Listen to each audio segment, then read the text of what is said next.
ပြားစရာနှွေးတင်ငင်းရဲ့မျက်ရည်ဆိုင်ကြပြားစာအုပ်မှငင်းရည်ပြောရဲ့လား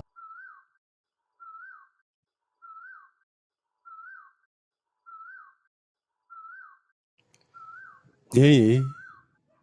တစ်မျိုးထဲမှာအတူရှိနေပါတယ်ကော်ဖီဆိုင်လေးတဲ့အတူသွားထိုင်နေတော့မယ်မိုးတွေရွာတော့ထီကလေးဖွင့်ဆောင်လိုက်ကြတယ်နှကန်းကစီကရက်လေးဆွဲလူပြီးလွှင့်ပစ်တတ်တယ်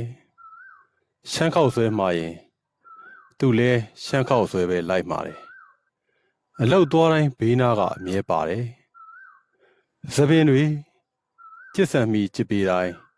ငြိမ်ငြိမ်လေးနေပေးပြီအန်တာအာမဖက်နှက်ပါလေးစင်တူစီးတယ်